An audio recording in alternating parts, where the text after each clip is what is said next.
Hola Patricio, ¿qué tal? Hola, ¿qué tal? ¿Qué tal? ¿Cómo estamos? Ya son las 7 Bien. y 13 en punto acá en Perú. Allá en Chile, ¿qué hora es? ¿O dónde Son estás? las... Claro, Chile, Estoy ¿no? no en Santiago. Ah, ya, ya. No sé si será lo mismo, pero acá la diferencia horaria es de una hora, o sea, son un poquito pasado las 8 de la noche. Genial, genial, Sí, genial. sí. Nada, bueno, otra vez en este viernes contra arquitectónico, como todos los viernes, desde hace ya casi un año, y vamos a seguir igual, absolutamente todos los viernes, con invitados de todas partes del mundo de habla hispana en general, de Latinoamérica. Nos hemos reunido ya casi con, pues, no sé, creo que casi con todos los países de Latinoamérica. México, Ecuador, Paraguay, Argentina, España, etcétera. Y ahora estamos pues con Patricio Estefani de Chile. Creo que es el primer invitado chileno que tengo. Si más no me equivoco. Un Sí, honor. sí, muchas gracias también por aceptar la invitación, Patricio. Y el tema que nos reúne, pues es un tema exquisito, suculento, me gusta hablar de este tema y de hecho que vamos a compartir bastante de las críticas, de hecho que tú tienes tu marco teórico, yo tengo el mío, pero va a haber muchas coincidencias seguramente. El tema que nos reúne el día de hoy es pues la crítica a la producción a la producción capitalista de la arquitectura. Y estamos con Patricio de Stephanie.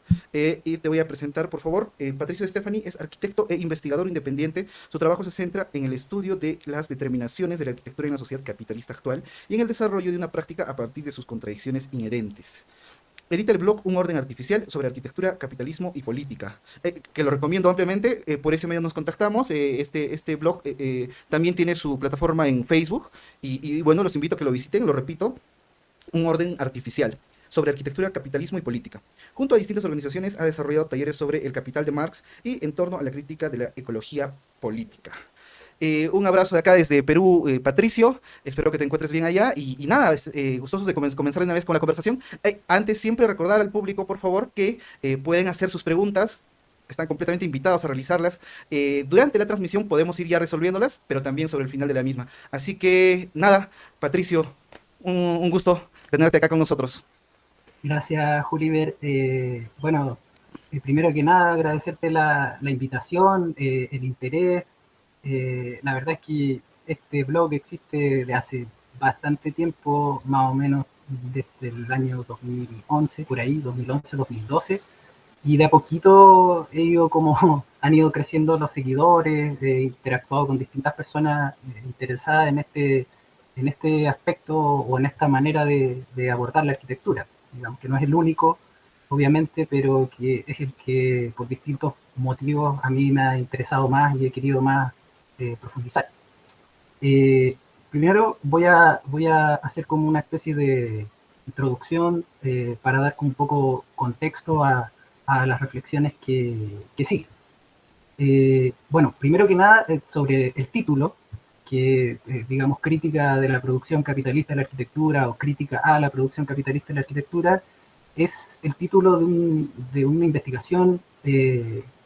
Yo vengo formulando desde hace ya bastantes años, desde más o menos yo diría que se forma la idea, tiene un poco más de forma la idea original desde el año 2015, y esto poco a poco se fue transformando en un proyecto de libro que tengo pensado escribir. Bueno, que ya comencé a escribir, pero que es de largo aliento y ojalá lo pueda algún día terminar. Entonces, yo no sé si el libro se va a llamar propiamente tal así, crítica a la producción capitalista de la arquitectura, pero ese es el tema central, básicamente. Y yo, en este sentido, yo parto de una premisa básica, a partir de la cual yo voy desarrollando las reflexiones y los desarrollos, digamos, de la propia investigación. Y esto es lo siguiente, que si la arquitectura es una práctica que se ejerce siempre, digamos, inevitablemente al interior de un tipo determinado de sociedad, entonces es necesario, o para mí es necesario, que el arquitecto o arquitecta que se desenvuelve en ella conozca cómo se produce arquitectura en esa sociedad específica. Y esto, a su vez, presupone que conozca mínimamente cómo funciona la sociedad o esa sociedad específica donde pretende ejercer su práctica. Entonces, esa es como la premisa básica y eso nos lleva, digamos, a inmediatamente plantearnos la pregunta de qué entendemos por sociedad capitalista o qué entendemos por capitalismo. Una pregunta complejísima, obviamente, que no pretendo yo contestarla en esta entrevista, pero sí puedo dar algunas luces de cuáles serían algunos de esos aspectos principales o esenciales. En el fondo, yo parto de la premisa que todos o todas podemos estar de acuerdo en que la sociedad actual es una sociedad capitalista, independiente de las definiciones particulares que pueda tener cada persona. Y obviamente no es el mismo capitalismo de hace 100 años, obviamente, sino que una forma bastante desarrollada y avanzada de sociedad capitalista. Todo esto entiéndase en el contexto de la globalización y ese tipo de procesos. Podríamos decir que la sociedad capitalista actual es una sociedad, digamos, que tiene una edad aproximadamente que se ha venido desarrollando ininterrumpidamente durante aproximadamente 250 años, o sea, 2 siglos y medio. Entonces, según los historiadores, eso nos situaría en un origen de la forma más desarrollada de capitalismo a mediados del siglo XVIII, o sea, a Claro. comienzos de la Revolución Industrial Europea. Pero previo a esto, según algunos historiadores, hay un periodo de transición que duró más o menos 3 siglos, ¿ya? Ya. 3 siglos, y eso nos situaría a mediados del siglo XV, donde se empiezan a ver ya las primeras señales de lo que vendría después. Eh, pero en general, así muy dicho en términos muy simples, lo que caracteriza a la sociedad capitalista eh, o al capitalismo, entendiéndolo como una modalidad eh, histórica específica de la producción social, es que se rige por la producción y reproducción de capital. Y eso inmediatamente nos lleva a preguntarnos, bueno, pero ¿qué es el capital? Eh, yo pienso que en la imaginación inmediata de cualquier persona, cuando alguien escucha la palabra capital, imagina dinero, inversiones, acciones, la bolsa, el mercado y ese tipo de cosas. Eh, pero yo creo que se puede dar una definición mucho más simple de manera que pueda conducir a nuevas preguntas. ¿Qué se esconde tras esta forma o esta relación que llamamos capital? Y ahí viene la presentación. Pero Pero, más o menos ese es el tema, el dilema, Bran. ¿Qué es el capital? Entonces yo te comentaba que básicamente lo que a uno se le viene a la cabeza es dinero que se transforma en más dinero, básicamente, ya sea por medio de inversiones, por medio de capitalizaciones, como se le llaman en el lenguaje económico común. Pero la definición que yo, digamos, con la que me siento más cómodo y que permite hacerse más preguntas, y que es la que daba Marx en el Capital, el libro, es que el capital se define como la producción y reproducción de plusvalor, ¿ya? O también, digamos, un concepto que se le conoce como plusvalía. ¿Ya? Esto, ¿cómo lo definía Marx? Decía, en el fondo, el capital es un proceso de valor en el cual el valor se valoriza. Ahora, dicho esto en términos simples, es básicamente el proceso por el cual se crea la ganancia. ¿Ya? ¿Y qué es la ganancia? Es, en el fondo, invertir una suma de dinero para producir algo y obtener más dinero del que se invirtió mediante la venta de ese algo que se produjo. ¿Ya? Eso dicho en términos muy sencillos. Pero eso nos lleva a una nueva pregunta. Si yo estoy hablando de invertir dinero para tener un retorno de más dinero del que invertí, ¿qué es entonces el dinero? Es una pregunta aparentemente simple, pero que en realidad si uno la ve en detalle se da cuenta que no es tan simple. Pero vamos a dar una definición lo más simple posible para que se pueda entender y podamos seguir avanzando, que es básicamente como ahí se ve un fajo de billetes de dólares, podría ser de euros, podría ser de soles, de pesos. Es una unidad monetaria que sirve a la vez como medida y como medio para intercambiar entre sí distintos tipos de mercancía. Y eso nos lleva a una nueva pregunta, que es ¿qué es una mercancía entonces? Y esto también es una definición relativamente simple. Es simplemente algo útil, puede ser un bien, un objeto material, un servicio, que se puede comprar o vender, ¿ya? Y en este caso, en este ejemplo, yo tengo a la izquierda de la pantalla, tengo una casa y que tiene una etiqueta que dice que la casa cuesta 100.000. Puede ser 100.000 dólares o cualquier otra unidad monetaria. Y a la derecha tengo cuatro automóviles y cada uno cuesta 25.000.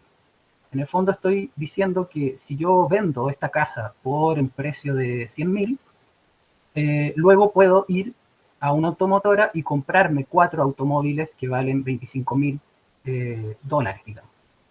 Por lo tanto, hay una relación de igualdad, de equivalencia entre las dos cosas que se cambian.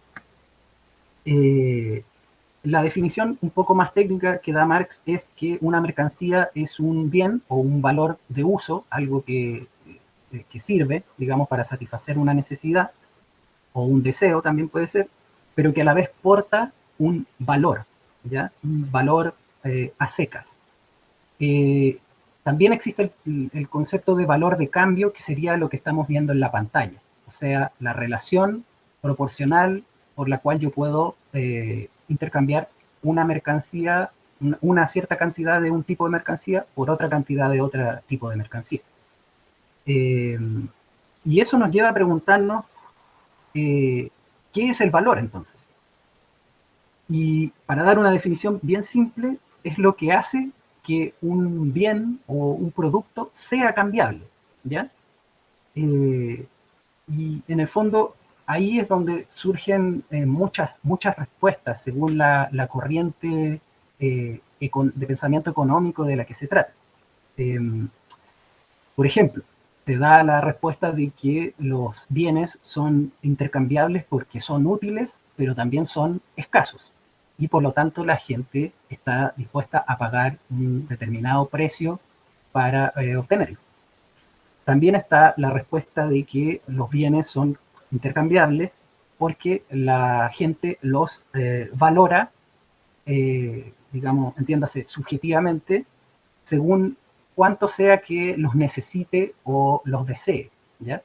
Esas son las típicas respuestas que nosotros vemos en las corrientes neoclásicas de pensamiento económico. Eh, Obviamente que los economistas marxistas, Marx mismo, e incluso Adam Smith y David Ricardo no daban esa misma respuesta. Pero vamos a dejar en pausa esa pregunta, ¿qué es lo que hace que los bienes o los productos sean intercambiables? Para retornar a ella al final de la presentación. Eh, Ahora, uno podría preguntarse qué tiene que ver todo esto con la arquitectura, ¿sí? Bueno, a mí se me ocurren tres respuestas simples a esta pregunta. O sea, ¿qué es lo que tiene que ver esto? No sé, alguien podría decir, esto es economía, nada que ver con la arquitectura. Yo podría decirle primero, toda construcción, toda obra que se construya tiene un cierto costo, ¿no es cierto?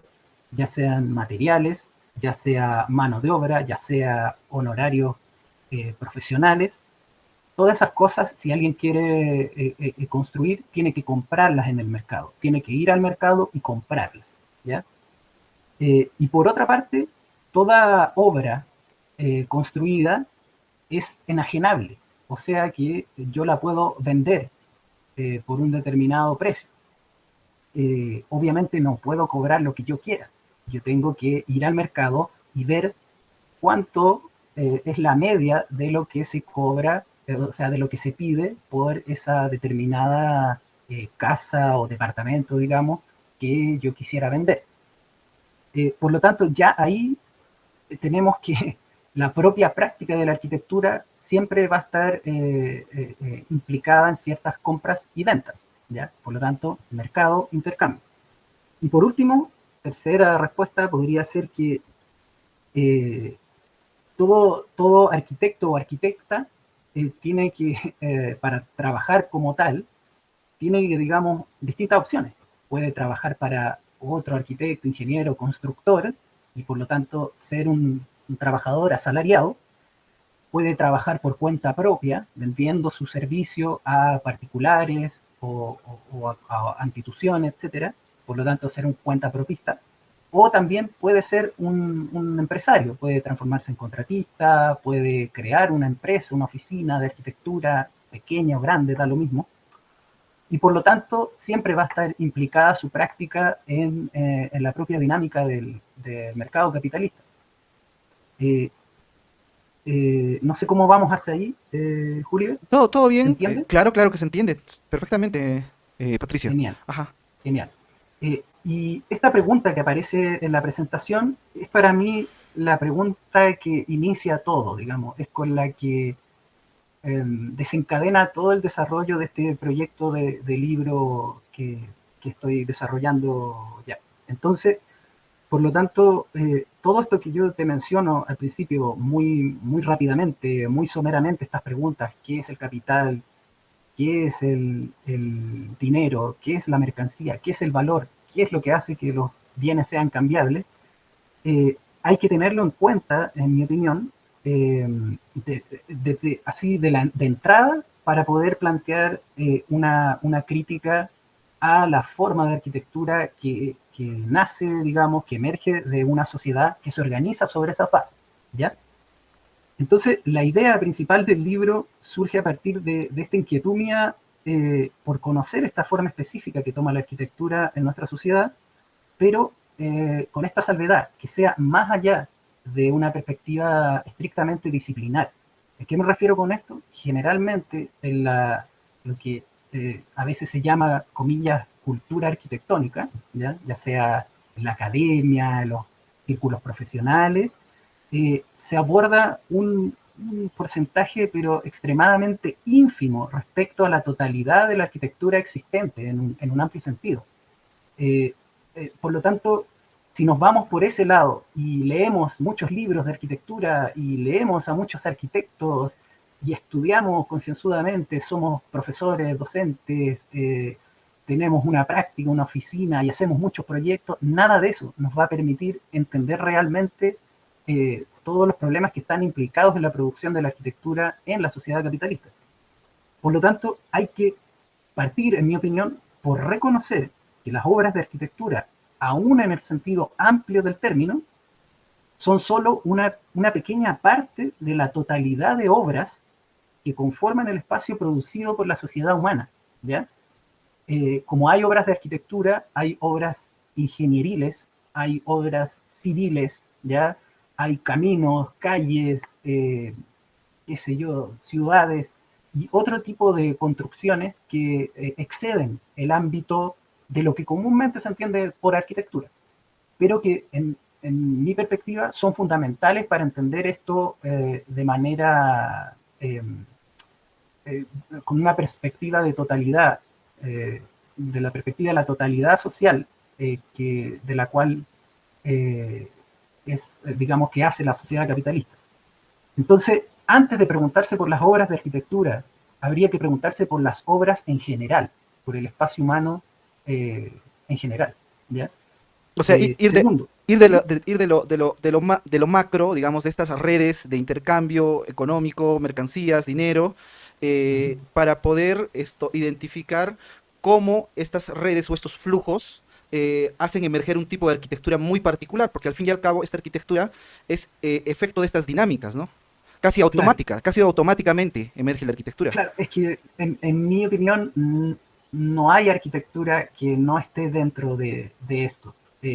Aunque parezca una arquitectura, no sé, llamémosle comunitaria o de otra, o que muy alejada del tipo de arquitectura global, por así decirlo, eh, igual es parte orgánica de toda la dinámica social, no se puede sustraer a ella, ¿ya? Entonces, A no ser que sean arquitecturas ya de estas sociedades prácticamente aisladas, ¿no? claro, una Claro. cosa así como, no sé, Sí, de las sociedades tribales, qué sé Tribales, yo. tribus en el Amazonas o algo así, ¿no? Muy, muy Claro, aisladas. claro. Claro, ya cada vez más difícil, Claro, donde todo está tan interconectado, sí, es básicamente todos dependemos de todos en todo el mundo y ujú, en todo momento, exacto, ¿ya? ujú, La vida de todas las personas depende de todas las demás. claro, Por lo tanto, la arquitectura es parte de ese sistema global y frente a tu acotación, yo diría que en un principio a mí pareciera que ese es el camino correcto, examinar a grandes rasgos, ¿no es cierto? Y después ir a lo específico. mm, Pero después me di cuenta de que no era un camino muy fructífero, porque uno se enfrenta a esta complejidad muy grande, ¿no es cierto?, de analizar ciudades, procesos de urbanización global, qué sé yo, movimientos de capital, etcétera. Y si uno parte por ahí, al poco, digamos, tiempo de tratar de entrar por ahí, se va a agobiar y no va a poder seguir. Entonces uno tiene que tomar un pequeño aspecto de eso y analizarlo como si estuviera separado de lo demás para poder llegar a construir en el pensamiento esa totalidad, esa sociedad capitalista en todos sus aspectos y determinaciones más complejas y más concretas, ¿ya? Por lo tanto, tú me dices, yo debería partir, tengo dos opciones, o de la obra de arquitectura en singular, la obra, analizar la obra de arquitectura en la sociedad capitalista, o, como yo propongo, analizar antes que eso las determinaciones y las características y aspectos de la obra, así, la obra, que puede ser cualquier tipo de obra, en la sociedad capitalista, ¿ya? Por lo tanto, uno tendría que partir por eso. Yo parto asumiendo que la obra o una obra es un aspecto, es una parte ujú, de la totalidad del espacio humano, ya ujú, sea ujú, una ciudad, un país, un continente. ujú. Entonces, hay que empezar por ese aspecto simple, después desarrollar lo más complejo. Eh, en este sentido, esta pregunta, que parece bastante sencilla, no es tan sencilla, y yo para poder contestarla, la descompongo en tres subpreguntas. O sea, ¿por qué tenemos la arquitectura? Entiéndase, obras, ciudades o el espacio humano en su conjunto, ¿qué tenemos? ¿Por qué es así? Entonces, las tres subpreguntas serían, primero, una especie de caracterización. ¿Qué tipo de arquitectura produce esta sociedad? Y, digamos, en esa misma pregunta, ¿cómo la produce? Segundo, y esta ya es más de índole histórica, ¿cómo se originó ese tipo de arquitectura? Y tercero, esto ya es más especulativo, hacia dónde se podría dirigir según, digamos, las tendencias que nosotros podamos deducir de esa investigación, ¿ya? Eh, lo que voy a hacer ahora es ir pasando así muy rápido, voy a ir comentando brevemente cuáles son las implicaciones de cada una de estas preguntas, pero no voy a ahondar en cada problema, sino que simplemente voy a ir puntualizando los elementos que me parecen más esenciales.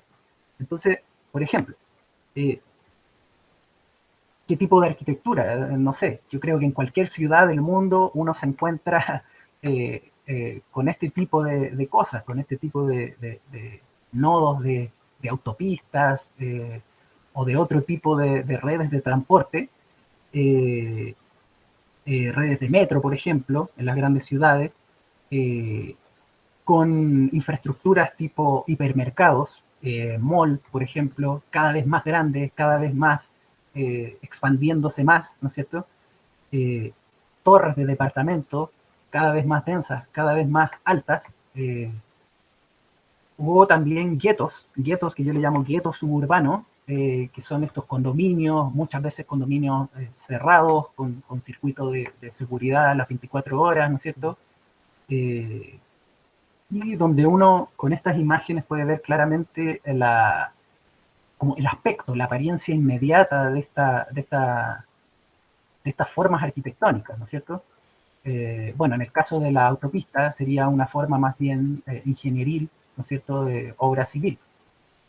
Eh, entonces, lo primero que a mí me llama la atención al observar este tipo de espacio es que es la importancia y la relevancia que tienen la circulación en todos sus aspectos. Circulación física, ¿no es cierto? Desplazamientos de personas y mercancías, ¿no es cierto? Y también virtual. Eh, lo que, ¿no es cierto?, con la pandemia ya quedó pero muy evidente, digamos, lo mucho que dependemos de la circulación virtual.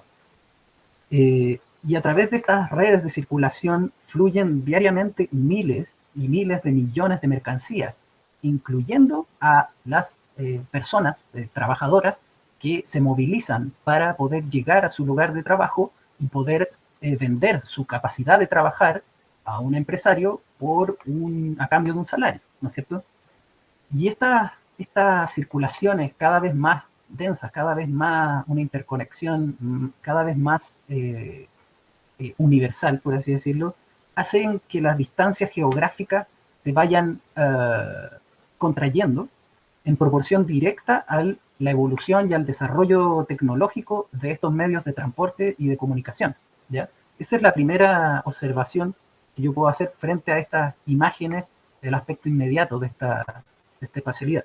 Ahora, eh, por ejemplo, podríamos ver acá, en esta imagen, que es bastante impactante, podemos ver que, por un lado, hay una tendencia hacia la concentración del espacio en las ciudades, ¿no es cierto?, en los grandes centros urbanos, una concentración de muchas obras de todo tipo, de mercancías, de personas, de tecnologías, de conocimientos, de riqueza. Pero por otro lado, hay simultáneamente una tendencia hacia la dispersión, ¿no es cierto?, por este hecho de la circulación, en términos, por ejemplo, de la expansión de los mercados, en términos de la extensión de estas redes de transporte y del crecimiento urbano que conlleva esas dos formas de expansión. Entonces, no es sorprendente que esta contradicción entre concentración y dispersión se manifieste frecuentemente bajo formas extremas. Por eso puse esta imagen, porque en el caso de la vivienda, esto creo que es, si no me equivoco, Ciudad de México, hay un sector, el sector de la izquierda de la población, que vive completamente hacinado, como si escaseara, por así decirlo, el espacio, y tuviera que obligatoriamente vivir hacinado, mientras que a la derecha tenemos otro sector de la población que vive completamente holgado y le sobra el espacio, ¿ya? Y por lo tanto puede construir obras en las cuales ellos pueden vivir cómodamente, ¿ya? Ese Básicamente sería son un caso mansiones, extremo. son casi Claro, mansiones, ¿no? o sea, mira, fíjate, esto que aparece en la derecha es una sola casa, Claro, ¿ya? a eso ya se le Creo llama. que son dos casas. Esta es una, este Ujú. cachito que se ve acá, y esta otra es otra. Pero igual, Pero es casas bastante... de esas dimensiones tienen una gran ¿Mm? cantidad de habitaciones, no solo para la familia, para invitados, sino para el personal del servicio. Y creo que ya ahí el límite de casa unifamiliar se rompe y entra el concepto de mansión, ¿no? Cuando Sí, ya se desbordan sí, claro, de muchos claro, espacios. claro, Ujú. claro. Entonces, fíjate acá, cuántas de estas unidades de vivienda que aparecen acá, estas que aparecen acá, que crecen hacia arriba porque no pueden crecer hacia los lados, caben dentro de esto.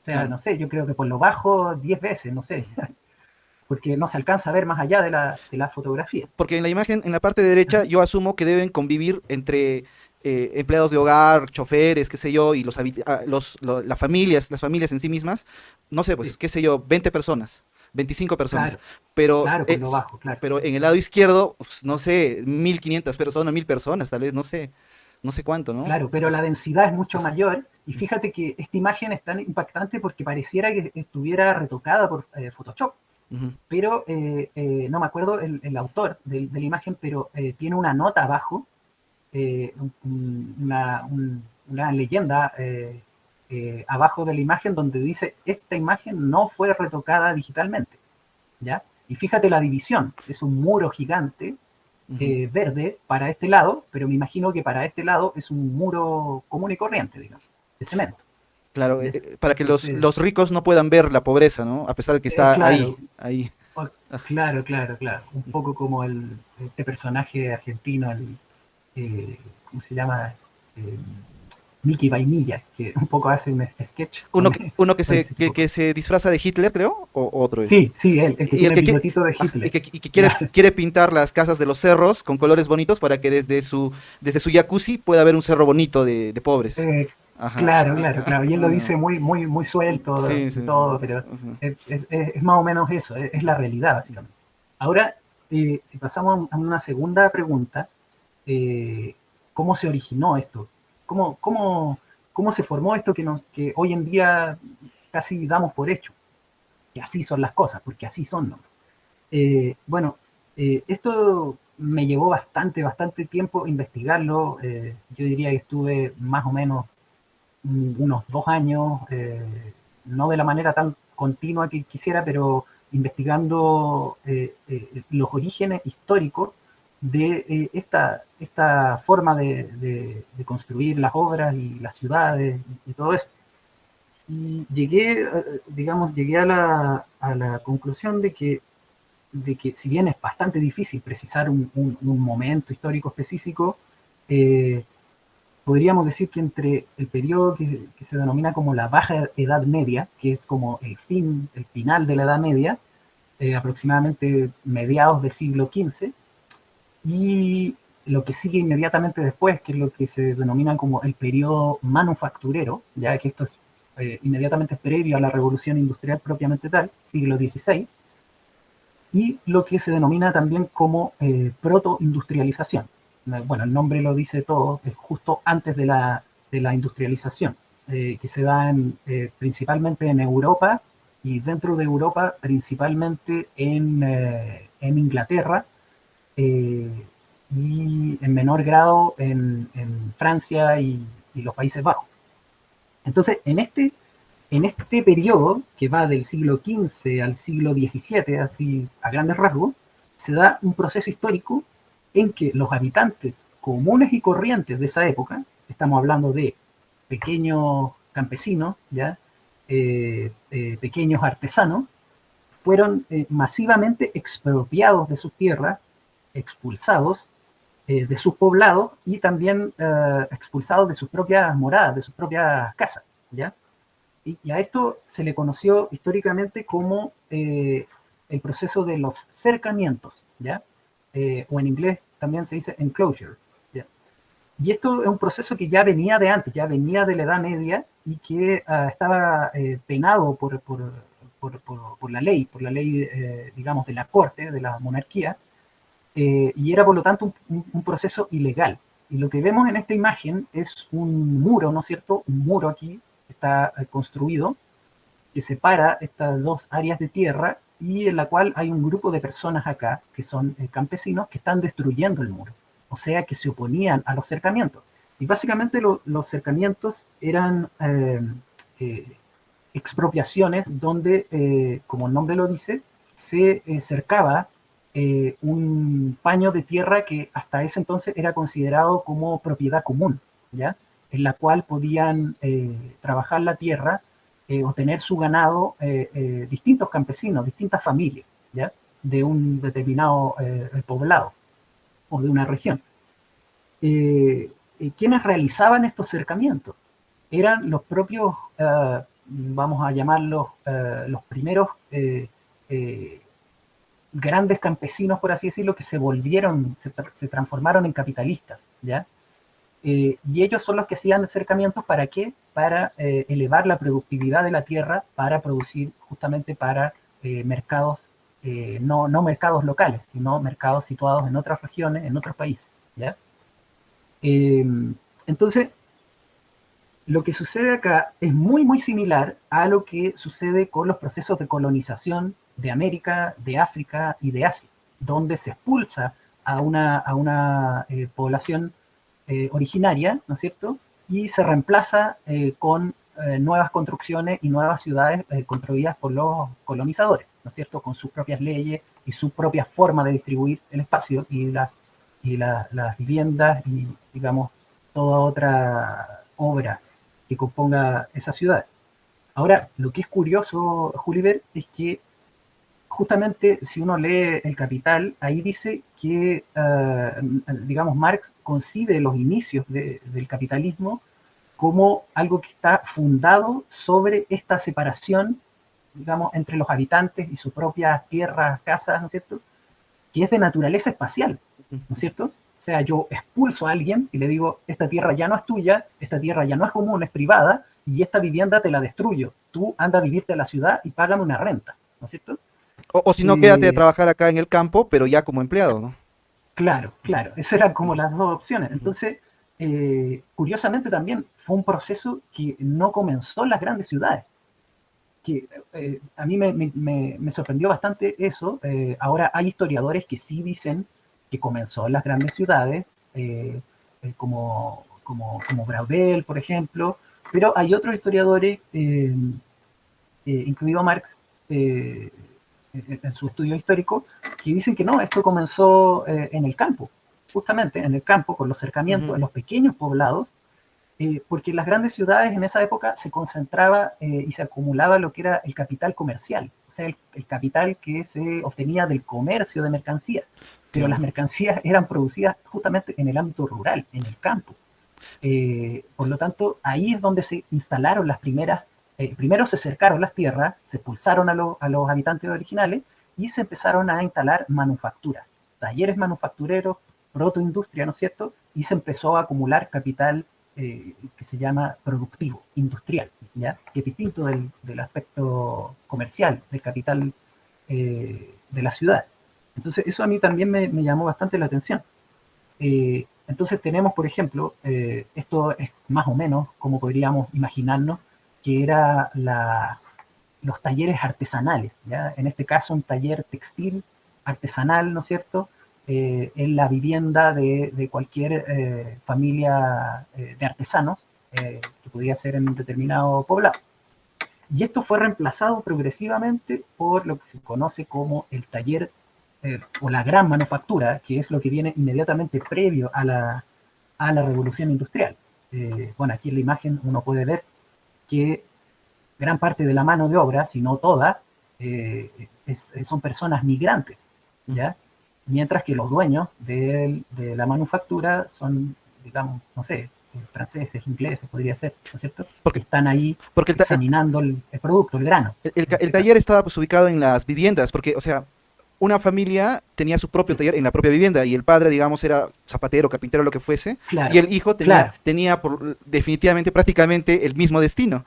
Pero en ese sí, siguiente sí, momento ya no, pues porque los botan de sus viviendas, de sus terrenos, y sí. están pues prácticamente a merced de la intemperie, tienen que alquilarse habitaciones o ver modos de cómo tener un techo y tienen que vender su fuerza de trabajo. Que es lo único que Claro, en tienen, el porque fondo es lo no les único que queda tienen, otra. es lo único que tienen, su fuerza de Claro, trabajo. no les queda otra Ujú. porque ya no pueden producir, como sale en la imagen, su propia vestimenta o paños para poder vender ellos mismos en las ciudades y por lo tanto se ven obligados a, a trabajar en estas nuevas condiciones de producción, ¿ya? Ahora, aquí lo que me llama la atención y por eso me gusta mucho esta imagen es el ambiente, la arquitectura. Fíjate, ya no es una vivienda, una pequeña vivienda, una pequeña área de la vivienda que se destina a la producción, sino Donde que están es, los hijos, en ese taller están los hijos ahí aprendiendo, claro, pues, acá, ahí en el taller, claro, por ahí están ejemplo, la familia, la esposa, la el esposa, padre, ajá, los hijos, claro. ajá. Es Acá doméstico. no, No, no, no. acá no es un gran galpón, ¿te Ujú. fijas? Claro, Donde claro. yo puedo tener una gran cantidad de gente trabajando simultáneamente en un determinado proceso productivo, ¿no es cierto? Por lo tanto, puedo aumentar la escala de la producción y esto, ¿qué sería esto, esta arquitectura, este gran techo de planta libre, fíjate, de planta libre, eh, en el fondo sería ya esto una obra que tendría el estatuto de mercancía. ¿Por qué? Porque el capitalista probablemente compró esto, si es que ya existía, o adquirió en el mercado los materiales para construirlo. Y si su negocio ya no es rentable, puede vender esta infraestructura, ¿ya? En el mismo mercado, ¿ya? Por lo tanto, para mí, esto ya sería una forma primigenia, primitiva, de transformar las obras, la infraestructura, en mercancía, ¿ya? Mientras que acá no era mercancía, porque probablemente esta vivienda la construyeron los mismos artesanos, la misma Ujú, familia, ¿ya? Era lo ujú. más usual. Era lo usual. Ajá. Claro, entonces bueno, acá nos vamos a pegar un salto, que esto ya tiene más que ver directamente con la arquitectura, que en el siglo XVIII se presenta ya un problema en plena revolución industrial, que es que las diferencias regionales y locales entre las distintas unidades de tiempo, de peso y de medidas ya de las mercancías entorpecían constantemente el comercio entre los distintos estados. ¿Ya? Entonces, se presenta la necesidad de homologar estos distintos sistemas de medida existentes. Y aquí es donde se crea, específicamente en Francia, el metro, el más, digamos, más ampliamente el sistema métrico o sistema métrico decimal. ¿Ya? Esto se implementa en Francia por orden de Napoleón y se intentó implementar en el resto de los países de Europa, pero no tuvo mucho éxito así en lo inmediato. Pero ya de la segunda mitad del siglo XIX, la mayor digamos, parte de los países del mundo adoptaron el sistema métrico decimal como sistema oficial para cuantificar los distintos pesos y medidas de la mercancía. También se homologó la unidad de tiempo, ¿ya? En horas, ¿ya? El único país en el que no se homologa esto es curiosamente en Francia por el tema del calendario revolucionario, ¿no es cierto? Donde ellos tenían incluso, intentaron implementar un sistema de división del tiempo que fuera decimal. Entonces, los días tenían no 24 horas, sino que me parece que tenían 10 horas, ¿ya? 10 horas se dividían los días del calendario revolucionario. Entonces, acá sale a la izquierda una persona ahí, un guardia, y una placa donde está representado esto que sale a la derecha, que es una barra de iridio y platino, ¿ya? Que tiene la longitud de 1 metro, ¿ya? 1 metro. ¿De dónde venía esa medida? Es la primera unidad de medida, o una de las primeras adoptadas masivamente, que no proviene de una medida antrópica, ¿ya? Que no proviene de una medida del cuerpo humano, como era usualmente en las medidas regionales. Era, ¿no es cierto?, la vara castellana o las distintas varas, porque no era la única vara, el palmo, la pulgada, por ejemplo, el pie. El metro no, el metro es una medida geodésica que resulta inicialmente de la división del meridiano, ¿ya? Lo que se hizo fue medir a pie en una expedición un cuarto de meridiano de la Tierra, y eso se dividió por 10 millones de veces, y eso dio como resultado el metro, ¿ya? Es bastante curiosa esa historia, a mí me fascina mucho leer así, como de estas cosas que uno da por hecho, digamos. Entonces, es la primera medida que se adopta masivamente y que no es una medida que proviene de partes del cuerpo humano. ¿Y cómo afecta eso a la arquitectura? Bueno, hasta ese entonces la arquitectura se regía por los sistemas, digamos, proporcionales de la Proporcionales. antigüedad, claro, que tenían una base cosmológica y también antrópica, Antrópico. ¿ya? Entonces acá podemos ver a la izquierda las proporciones del Partenón, ¿no es cierto?, del Partenón griego, y acá a la derecha, ya esto es más del Renacimiento, las distintas proporciones que se pueden obtener en base al cuerpo humano, ¿ya? Y que de ahí se aplican al dimensionamiento de los elementos arquitectónicos. Entonces, lo que sucede con la invención del sistema métrico decimal y la adopción del metro como una de sus unidades, es que colapsa esta base, digamos, tradicional, cosmológica de los antiguos sistemas proporcionales de la arquitectura, ¿ya? Y se empieza a adoptar en la práctica arquitectónica masivamente el metro y la unidad de superficie para cuantificar tanto la tierra como las propias edificaciones y distintas obras. Y a partir de esto, nace ya en el principio del siglo XIX, la geometría, la llamada geometría proyectiva, con Girard de Sarez,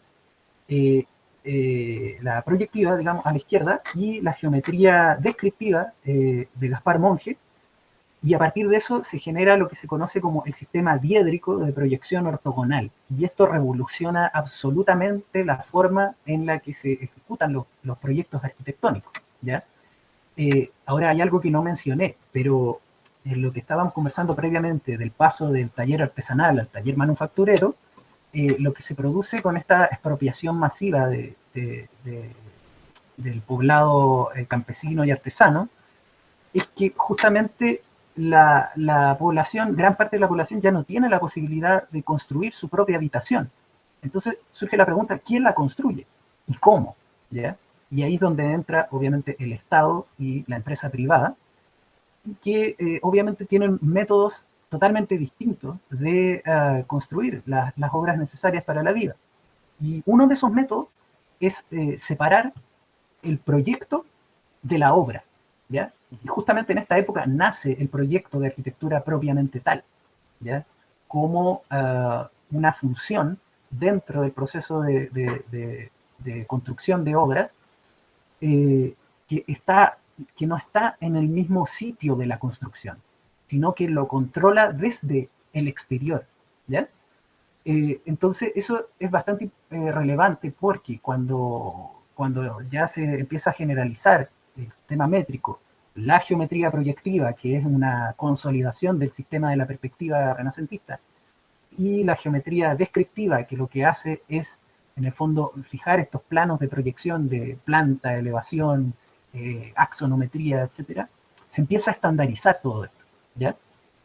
Y por lo tanto, todos los saberes tradicionales de la construcción que se iban traspasando generación tras generación, digamos, los gremios de obreros, por ejemplo, los canteros, los picapedreros, los carpinteros, los albañiles, se empieza a perder, se empieza, por así decirlo, a aplanar, a homogeneizar. Y para mí, esto es los precursores históricos de lo que hoy conocemos como el sistema CAD y el sistema BIM, por ejemplo. Dime. Claro, porque en esos sistemas constructivos, de hecho que así como las proporciones áureas de la arquitectura clásica o las proporciones que se utilizaban en el Renacimiento en función a, por ejemplo, qué sé yo, al hombre de Da Vinci, Uh tenían -huh. cuestiones, y también los sistemas constructivos mismos, los picapedreros o los carpinteros de esas épocas, Uh -huh. le dotaban a la infraestructura de una cierta mística, o sea, algo Sí, sí. cosmológico, como que un espíritu de la puerta, de la ventana hecha por ellos, ¿no? Y eso se Ah, expresaba en los detalles, exacto, si te fijas. exacto, exacto. Y al mismo tiempo repercutía digamos que, en un orgullo por parte de la persona que hacía ese elemento. O sea, no había esa Sí, claro. enajenación en el sentido de separarse o de distanciarse de lo que produce, sino te veías reflejado en el objeto que estabas construyendo. Y eso también, Así ajá, mismo. ajá, y eso, todo eso se cambia, pues totalmente se destierra para darle presencia a una nueva lógica de pensar la arquitectura, como tú dices, ¿no? Ujú. Claro, que es la lógica que podríamos llamar moderna, capitalista, para mí son básicamente lo mismo. En el fondo, si nosotros quisiéramos especular hacia dónde podría evolucionar esto, cuáles son las tendencias, según este origen histórico y esta forma actual en la que se presenta, eh, uno podría, digamos, preguntarse, ¿será que es posible una arquitectura que se proponga a sí misma, tanto teórica como prácticamente, contribuir de alguna manera a la superación de estas, llamémoslo así, condiciones espaciales de la sociedad capitalista? Entonces, es una pregunta que Ujú. es bien compleja. Yo creo que, claro, si uno lo ve en términos de voluntad, claro, eh, tú o yo o cualquier arquitecto o arquitecta o constructor o ingeniero o cualquier persona o grupo que trabaje, digamos, asociado a la construcción de obras, de ciudades, eh, podría desde su propia voluntad decir, sí, yo me propongo eso, pero mi advertencia es que eso no se puede hacer desde la mera voluntad, desde el mero voluntarismo, desde la mera ganas de cambiar las cosas o de materializar algún tipo de utopía o de algo que se oponga a cómo son las cosas actualmente. Entonces, uno tiene que poder darse el trabajo de comprender que estas tendencias históricas en la producción, en la construcción de obras, de la urbanización capitalista, tiene determinadas leyes, ¿ya? Y lo que permite comprender esas leyes es justamente lo que permite comprender cómo esas leyes se manifiestan concretamente en los procesos históricos, ¿ya? El hecho de que existan esas leyes, tal como el mercado tiene sus propias leyes, no quiere decir que se cumplan, por así decirlo, al pie de la letra, ¿ya? Los procesos históricos a veces pueden salir bien, pueden salir mal, se puede avanzar, se puede retroceder, y pueden haber tendencias, pero también contratendencias, que contradigan la realización plena de esas leyes. Entonces,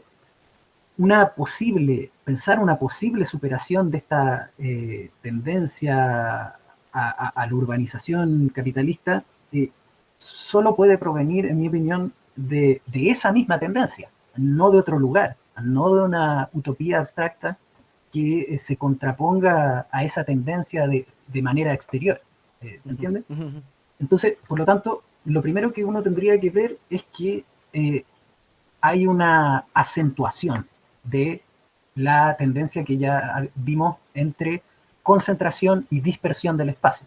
Entonces, estos dibujos que aparecen son de mi autoría porque también he estado experimentando con investigar estas problemáticas a través del mismo dibujo, ¿ya? No de una forma verbal. Entonces, he estado como especulando de cómo podría evolucionar esto hacia el futuro.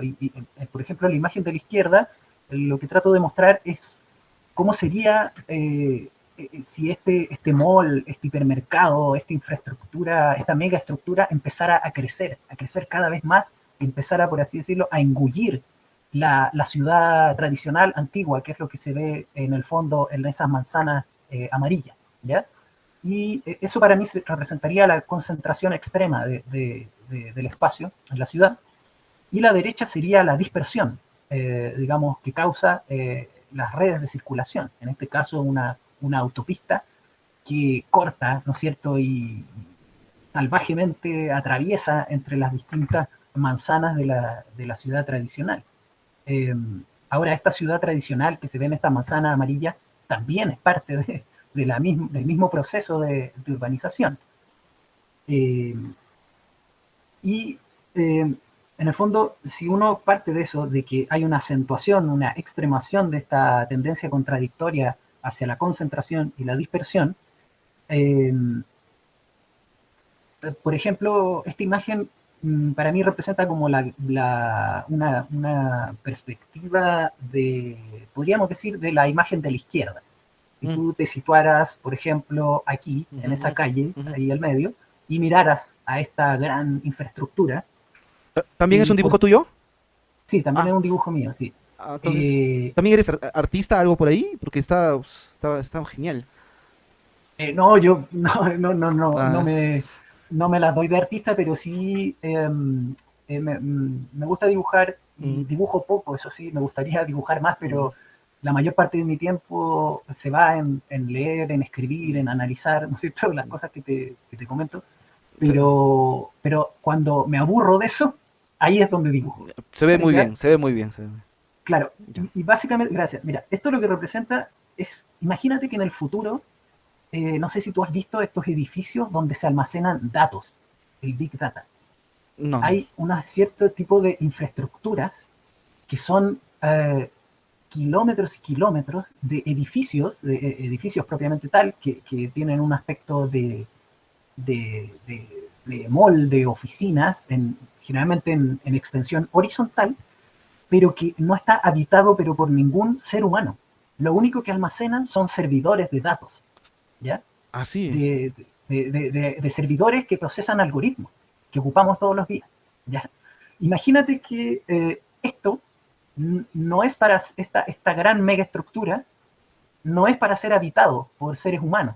Fíjate que también está atravesado por una de estas mismos brazos de la autopista, sino que es para ser habitado básicamente por robots. ¿ya? Que claro, sería, no sé, com- podría ser uno de esos robots, esto que aparece acá arriba. claro. Y acá abajo aparece la ciudad, digamos, tal como la conocemos. Pero también aparecen una especie de domos que aparecen acá abajo, acá arriba, si te Ujú, fijas, y que adentro hay naturaleza, mm, hay árboles. mm. ¿Ya? Bueno, esto es una especulación ya extrema. Como te digo aquí, como que la mentalidad del teórico, yo trato de darle un poco de descanso y trato de explorar otras Un posibilidades escenario un tanto distópico, ¿no? sí, sí, sí, es Distópico, bastante distópico. distópico. Totalmente distópico. Fíjate que, claro, fíjate que la infraestructura esta que te menciono, que no es habitada por seres humanos, Parece un búnker, algo así claro, es muy, como un muy, muy búnker, cerrado, no sé, muy es hermético. cerrado, Ajá, pero es continuo. Si te ajá. fijas, se extiende para acá, aquí le aparece la autopista que lo atraviesa Ujú, y está colapsando. ujú, ujú, Está ahí ujú. aquí, aparece una cascada y en el fondo esto para mí sería una especie de imagen distópica de una posible transición del espacio capitalista a un espacio de otra forma de sociedad. ¿Te fijas? Sí, sí. Entonces, no sé, yo te podría comentar de que esto para mí deja en claro de que no hay posibilidad de una salida reaccionaria a estas condiciones, ¿ya?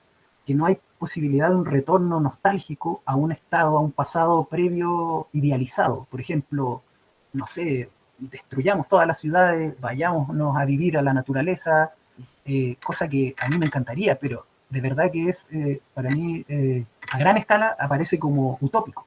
Entonces, si estamos en un escenario de urbanización mundial, urbanización a escala planetaria, tenemos que partir de ahí y de ahí ver hacia dónde esto podría transformarse en algo distinto, en algo más positivo para la mayor parte de la población y no solo para un pequeño grupito que vive, ¿no es cierto?, en mansiones y en guetos de lujo, ¿no es cierto?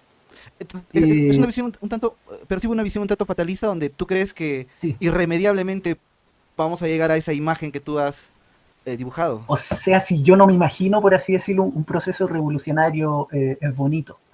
Claro, claro, Eh, claro. para mí un proceso revolucionario, o sea, algo en el sentido de algo que revoluciona profundamente las bases eh, de la manera en la que se organiza el trabajo humano y se distribuye su producto social, no va a ser un proceso pacífico de ninguna manera, o sea, de ninguna manera. Eh, eh, Creo que sí se pueden dar procesos, por ejemplo, a nivel político, democrático y de otro tipo, pero que inevitablemente va a llegar un periodo que yo creo que no va a ser corto, no va a ser como un gran evento de revolución, no sé, y que después al día siguiente esté todo bien, no, sino que ahí va a venir el verdadero trabajo, en el fondo, de eh, poder crear las bases, las condiciones materiales para organizar la vida humana de otra manera, Ujú. que no tenga las consecuencias que vemos nosotros todos los días en cualquier ciudad. Entonces, pero si uno parte de este análisis de las tendencias contradictorias y parte de esta condición de urbanización creciente, digamos, en este contexto distópico, podríamos especular, por ejemplo, que mientras más se convierta la producción del espacio humano en un proceso de carácter social, ¿no es cierto?, en el cual están implicadas miles y millones de personas, ¿no es cierto?, eh, más se hace posible o se abre la posibilidad de la crisis y el colapso de la producción y la distribución privada del espacio humano, ¿ya? Y de las obras de- que lo componen, ¿ya? Porque en el fondo esta es una contradicción que voy a ejemplificar más adelante, que tiene que ver con que si la construcción del espacio humano es de una naturaleza inherentemente social, es una contradicción que se compra, se venda, se distribuya de manera privada, ¿ya? Eh, por lo tanto, ahí hay una contradicción que puede llevar a un proceso que acelere una transformación decisiva del entorno humano. Y este proceso iría obviamente de la mano de la tendencia que ya existe hacia la socialización del propio trabajo humano, ¿ya? No sé, por ponerte un ejemplo, el tema de las plataformas, por ejemplo, como Wikipedia, que eh, digamos, claro, hay dueños, hay propietarios de Wikipedia, pero tú sabes que este tipo de producciones se hacen con la contribución de miles y millones de personas alrededor del mundo, ¿ya? Ujú. Eso en términos virtuales, pero en términos materiales también, también va sucediendo lo mismo, ¿ya? Eh, a veces con participación o a veces con contraposición del mismo Estado, digamos, del mismo aparato del Estado. Eh, Cada vez más la gente está viendo alternativas de gestión colectiva del espacio humano, ¿ya? Me imagino que has visto algunas iniciativas de eso, hay bastantes acá en Latinoamérica. Eh, no todas tan exitosas porque es bastante abrumante la fuerza de la manera en la que se impone la propiedad privada del espacio y el mismo mercado. Eh, entonces, pero eso podríamos, para dejarlo ahí, porque Ujú. se puede seguir pensando y especulando casi indefinidamente. Eh, pero para mí lo fundamental es el tema de las contradicciones, ¿ya? Voy a ir un poquito más rápido Sí, sí, sí, porque porque por ya, el atraso que tuvimos sí, ya para están, poder, ajá. Estamos como para que poder llegar al punto. poder llegar al final. Ya, estamos Eh, 8 y 24 acá en Perú, casi una hora y media de transmisión. Esto, sí, pues tal vez acelerar un poco, sí, Patricio. Ajá. sí, bueno, para ver si tú tienes Sí, sí, alguna otra pregunta o si alguien ha hecho sí, alguna sí, sí, sí, pregunta, tú me dices, sí, las sí, sí, podemos ir intercalando. sí, sí, sí. Eh, Mira, para mí hay muchas contradicciones de las que se podrían hablar, aparte de la que ya comenté sobre concentración y dispersión, ¿no es cierto? Ujú. Pero yo creo que hay dos que a mí me parece que son bastante fundamentales. Una que esta la investigó eh, Henry Lefebvre, que es la entre fragmentación y homogeneidad en términos del espacio. Y esto es básicamente que por un lado hay una tendencia hacia la extrema diferenciación, hacia la extrema especialización de las obras y del espacio, pero eh, por otro lado hay una tendencia, como ya vimos, hacia la homologación, hacia la homogenización en una especie de espacio universal, ¿ya? Entonces, como dice el anuncio ahí, espacios diseñados especialmente para ti, ¿no es cierto? Yo voy y me compro ese departamento porque creo que representa mi estatus, mi identidad, ¿no es cierto? Me diferencia del resto, pero al día siguiente me doy cuenta de que hay, de este departamento exclusivo que me compré, hay 100 más, 200 más, 500 más completamente iguales, ¿ya? Eh, Eso dicho así en términos muy simples, y básicamente aquí lo que se provoca es que hay una apariencia de diversidad, ¿ya? Hay una apariencia en el entorno urbano o rural, incluso.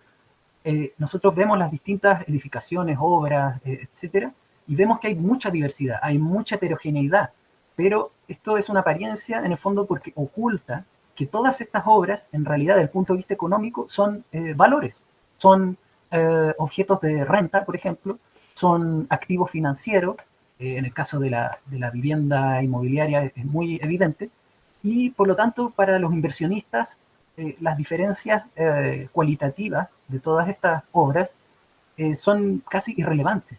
Ellos ven quizás solamente metros cuadrados rentables. Exacto. ¿Cuánto puedo rentar cuánto puedo obtener de retorno, de ganancia por la venta de cierta cantidad de metros cuadrados? ¿No es Porque cierto? al fin y al cabo es, Uh -huh. digamos, lo que comparten todos estas propuestas arquitectónicas de diseño es el metro Uh -huh. cuadrado, pues, porque todas están en función del Claro. metro cuadrado de área y cuánto vale ese metro cuadrado, pero en, Es la unidad de ajá, superficie común. pero en apariencia, pues, nos venden el diseño, el marketing, la forma, los colores, qué sé yo, qué tipo de inodoro, pero al fin y al cabo Sí. es un baño, ¿no? O sea, al Esto, margen. no sé si conoces, hay un autor alemán que se llama Wolfgang Haug, y No. él escribió un libro en la década de los 70 que se llama Crítica de la estética de las mercancías, ¿ya? Mm.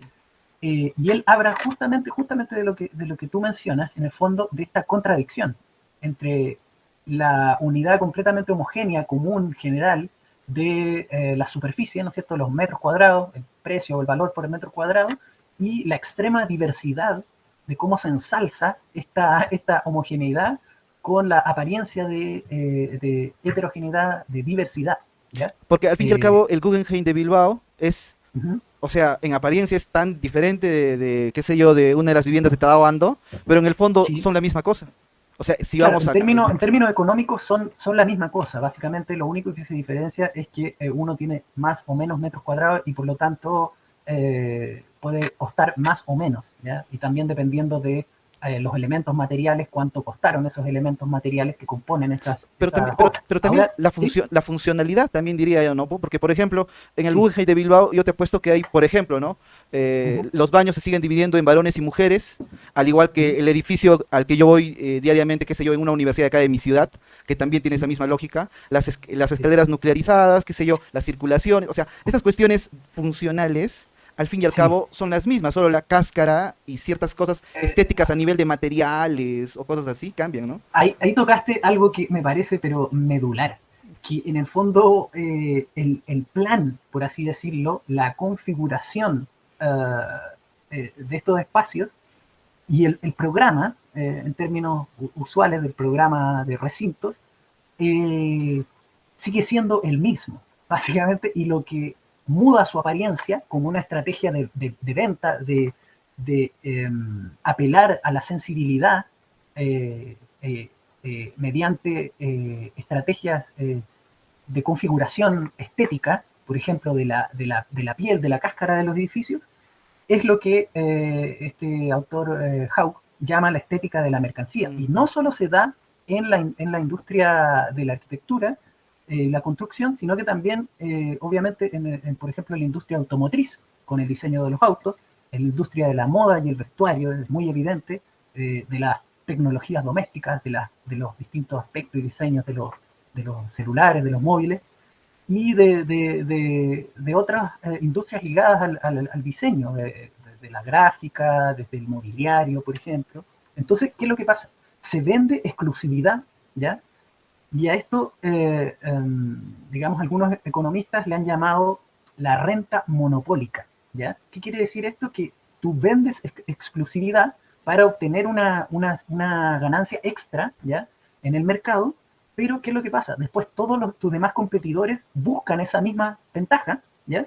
Y por lo tanto terminan homologándose y se acaba la ventaja. Por ejemplo, sale un Frangeri, por ejemplo, que puede proyectar y construir después un museo Guggenheim muy exclusivo, muy diferente de todo lo que se ha hecho, pero después salen 100 gueris más, ¿ya?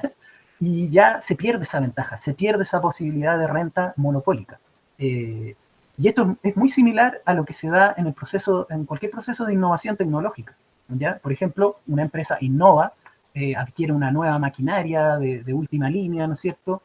Un nuevo sistema informático que puede manejar automatizadamente la industria o la empresa, y eso le permite obtener una super ganancia en el mercado, pero luego sus competidores hacen lo mismo, introducen la misma tecnología y se desaparece, se fuma esa ventaja temporal que yo tengo en el mercado, y así sucesivamente. ¿Ya? Esto es como algo que no tiene fin. ¿Ya? Ujú, ujú. Sí, sí. Por lo tanto, si lo vemos en términos de la arquitectura que se llama de vanguardia, la arquitectura global, por ejemplo, en el caso de Zaha Hadid, Zaha Hadid. claro, Zaha Hadid, que me parece que ese rascacielos no está construido a nivel, eso es un render. Entonces sale arquitectos, como te mencionaba con el ejemplo de Gehry, con una nueva estética, ¿ya? Totalmente renovada. Y fíjate que cada vez se renueva más rápido. Por lo tanto, se pierde la posibilidad de una progresión, por así decirlo, más pausada y una evolución más orgánica de las distintas formas arquitectónicas. ¿Te fijas? Sí, sí, sí. Acá ya no es como en el pasado, que la forma arquitectónica iba variando y se iba desarrollando según se iban desarrollando las distintas técnicas y tradiciones constructivas, lo que estábamos hablando de la cantería, de la carpintería, de la albañilería, ¿no es cierto? Acá no, en el fondo es la imagen de la externa, la cáscara, como tú dices, la que va variando, variando, variando, variando cada vez más rápido, y eso es un estímulo de venta, de renta monopólica. Entonces, esto lo analiza un autor muy interesante, un brasileño, se llama Pedro Arantes, que se basa en otro autor brasileño también muy interesante, Sergio Ferro, ahí para quienes estén viendo, para buscar las referencias, y que hablan de este proceso, y que en el fondo acá vemos a la derecha que sale este edificio magnífico, ¿no es cierto? Se disparan las ventas, provoca una evolución acá del turismo, de la ciudad donde se emplaza, etcétera, etcétera, como en Dubái, por ejemplo, pero después salen 100 más con formas completamente distintas, con cáscaras completamente distintas, pero como tú dices, hay algo que se mantiene, hay algo que no varía, ¿ya? Eh, entonces, eso nos da pie a una segunda contradicción que es mucho más cortita, de la que ya había mencionado, así que la voy a pasar rápido, que es entre espacio social o carácter social del espacio y su carácter privado, ¿ya? Básicamente, acá nosotros tenemos que las obras son obviamente que por naturaleza, intrínsecamente un producto social en el que interviene mucha gente, ¿no es cierto? Dependiendo del tamaño y la complejidad de la obra, pero la obra terminada se presenta como si fuera el producto, ¿no es cierto?, del genio de un arquitecto o arquitecta o un ingeniero, ¿te fijas? Y en este caso aparece un edificio acá, un edificio de oficina, un rascacielos que dice qué es lo que hace que este edificio sea tan eficiente energéticamente, ¿te fijas? Ujú, Y desaparece todo esto. claro. Entonces, el carácter social, colectivo del espacio humano se, digamos, aparece a la vista inmediata como si fuera una cosa autónoma, que es meramente el producto de la subjetividad de una persona, un individuo con grandes dotes artísticos, ¿ya? Ujú, ujú. Y se ufanan de eso, ¿ya? Todo el trabajo, toda la colectividad, todo lo que vemos acá representado en esta imagen, el riesgo acá, qué sé yo, la coordinación que requiere esto, desaparece en esta imagen o en esta imagen, ¿no es cierto?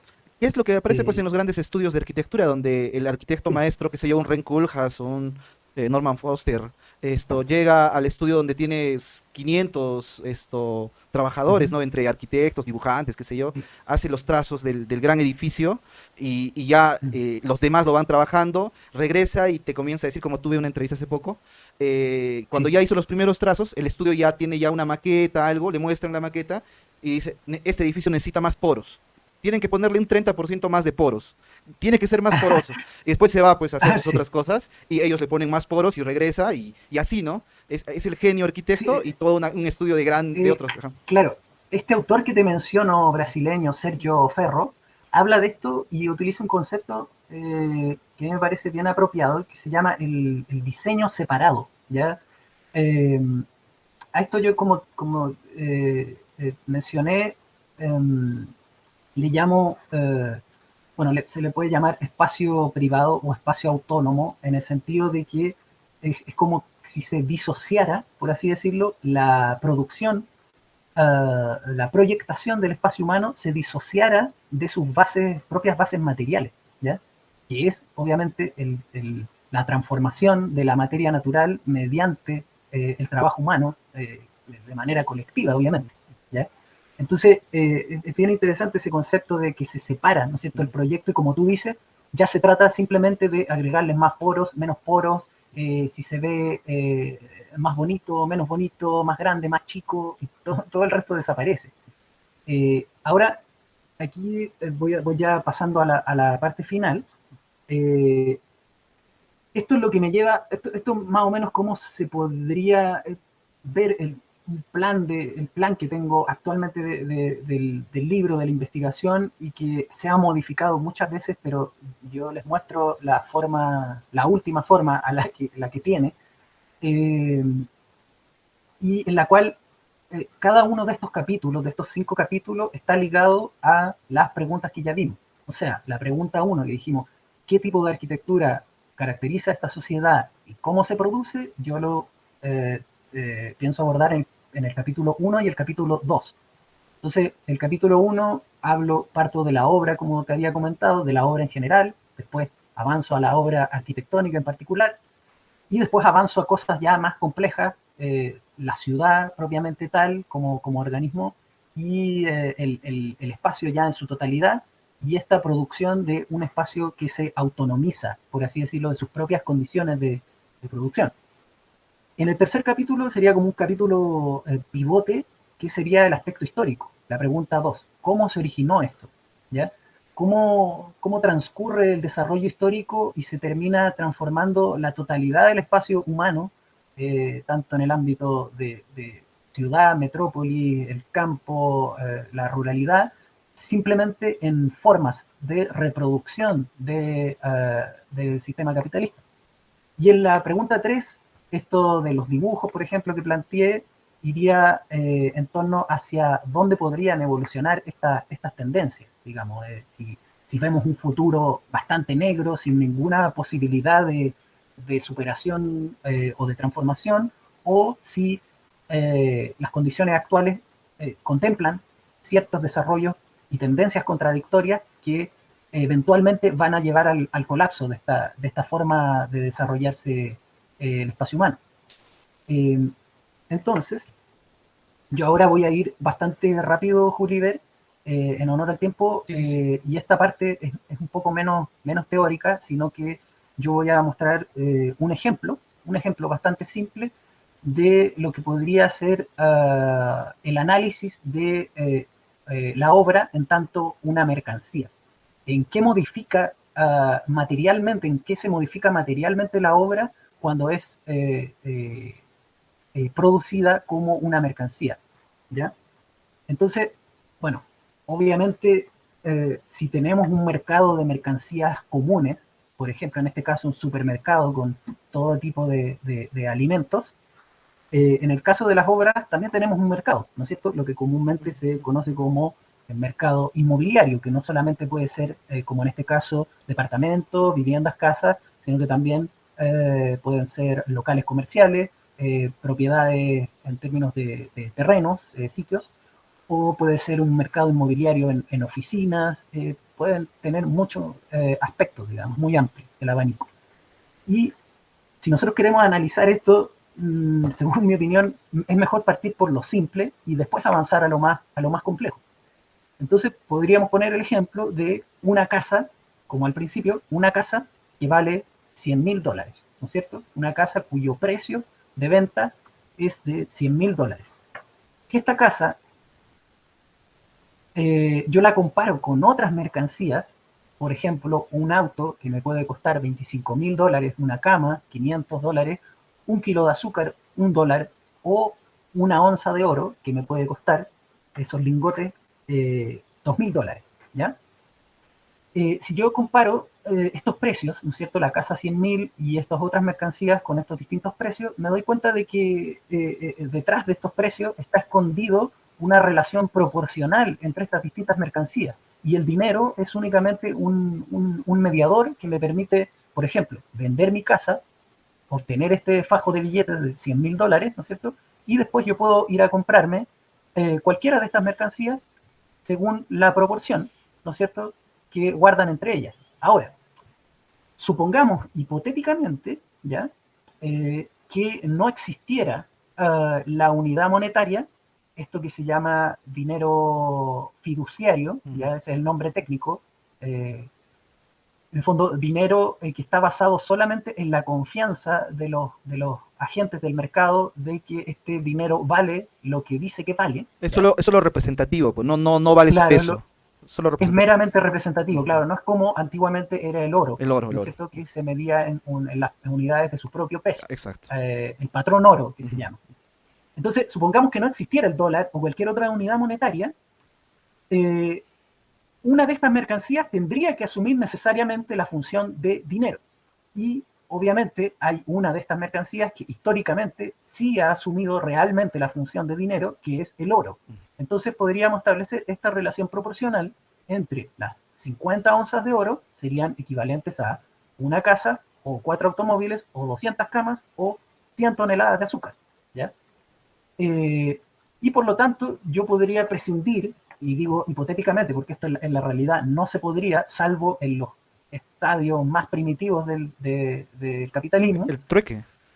Claro, podríamos decir en el trueque, pero incluso en el trueque ya había una cierta unidad, una cierta mercancía que funcionaba como dinero, no necesariamente el oro. Antiguamente, ¿no es cierto?, la sal, Mm. Ujú, ujú, ujú, el cuero de determinado ganado, ujú, el mismo ganado, ujú, incluso más antiguamente. ujú, Finalmente, el oro fue la mercancía que progresivamente se fue excluyendo de todas las demás y empezó a asumir esta función. Pero, por ejemplo, en este caso yo podría decir, una casa la puedo trocar o intercambiar por 4 autos, ¿no es cierto?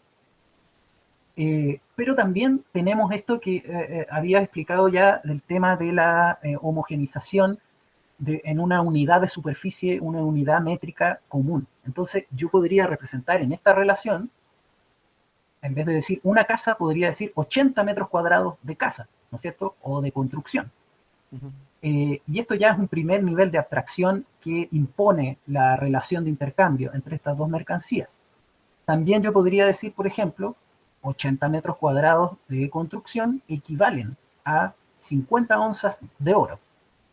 Y aquí ya se complejiza la cosa porque, como habíamos comentado al principio, yo puedo dividir ambos términos, ¿no es cierto? Ambas cantidades de mercancías distintas por 80 y puedo determinar el valor en oro de 1 metro cuadrado. Pero si te fijas, surge la pregunta, ¿pero qué es 1 metro cuadrado? ¿Qué es en términos materiales, en términos de algo existente realmente? Lo primero que habría que fijarse es que 1 metro cuadrado en realidad no es una superficie. Cuando uno habla de 80 metros cuadrados de esta casa, está hablando de una casa, no está hablando simplemente de un suelo, ¿no es cierto? Cualquier persona entiende que una cierta cantidad de metros cuadrados está hablando en realidad de una cierta cantidad de espacio, ¿no es cierto? De espacio habitable o circulable, ¿no es cierto? Por lo tanto, yo no estoy hablando acá, esto es una representación meramente convencional, como la convención del sistema métrico, al igual que aquí los gramos del oro, ¿no es cierto? 17 gramos o 0,625 onzas. En realidad estoy hablando de esto, estoy hablando de 1 metro cúbico, pero ¿de qué? ¿De qué? ¿De construcción? No, porque no es 1 metro cúbico que esté lleno, ¿no es cierto? Es un- Acá lo único que está construido son las superficies, estos lados, por ejemplo, muros podrían ser suelos, techos, ¿no es cierto? ¿Me ibas a decir algo? no, es una entidad abstracta de espacio, ¿no? Sí, claro, es Claro. una cantidad completamente abstracta en el sentido de una representación del espacio que aparentemente no tiene nada que ver con nuestra experiencia inmediata, Ujú, ujú, concreta, vivida del espacio, ujú, ¿ya? ujú. Pero que, en mi opinión, tiene mucho que ver, ¿ya? Definitivamente. Sí, sí, Afecta al sí, espacio real esta sí. representación, Porque ¿ya? después Es como que lo vas a volver a componer, ¿no? Para darle un. claro, Ajá. claro. En el fondo, bueno, y tiene una base, incluso yo diría esto no es una mera abstracción geométrica, matemática, sino que tiene una base tal como me parece que Euclides en su libro de geometría lo menciona, tiene una base en las propias facultades y capacidades de percepción del propio cuerpo humano, ¿ya? Por ejemplo, si tú ves la naturaleza, los árboles, las rocas, las montañas, tú jamás vas a encontrar formas que tengan claramente discernibles las tres direcciones del espacio que todos conocemos, Ujú. ¿no es cierto? Claro. El E- largo, el ancho y el alto. X, Y, Z, pues, ¿no? Claro, el eje X, Y, Z cartesiano, ¿no es cierto? No, yo veo una roca y es multiforme, yo veo un árbol, una planta, un organismo vivo y es multiforme, tiene muchas dimensiones.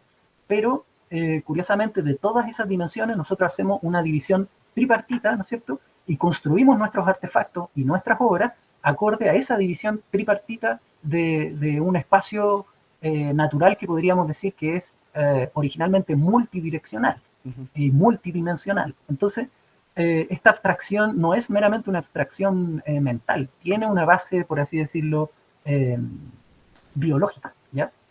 Entonces, acá llegamos, para no seguir ahondando en eso, porque ahí me puedo extender para otro lado, Sí. mira, acá llegamos a un problema, que si sabemos que esto es una representación, ¿no es cierto?, convencional, pero de una unidad abstracta, como tú dijiste, de una cantidad de espacio, en este caso 1 metro cúbico. Entonces tendríamos que esta relación de intercambio, esta equivalencia, sería 1 metro cúbico de espacio, digámoslo así, de espacio genérico, es igual a 17 o vale 17 gramos de peso en oro, ¿no es cierto? Entonces la pregunta que surge es, ¿por qué estas dos mercancías tan distintas son intercambiables, son iguales y son tan distintas?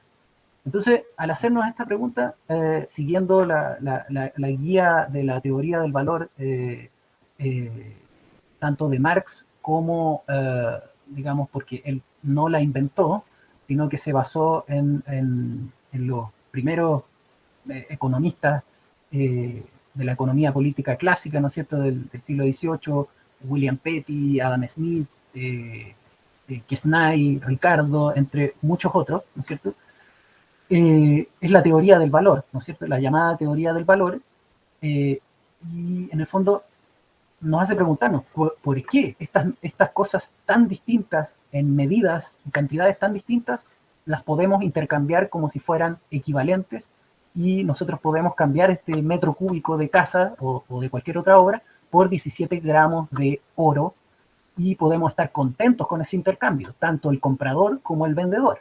O sea, no sentirnos estafados, por así decirlo. Entonces, lo primero que salta a la vista es que no se puede comparar, no son conmensurables estas dos mercancías en términos de su forma y sus cualidades materiales.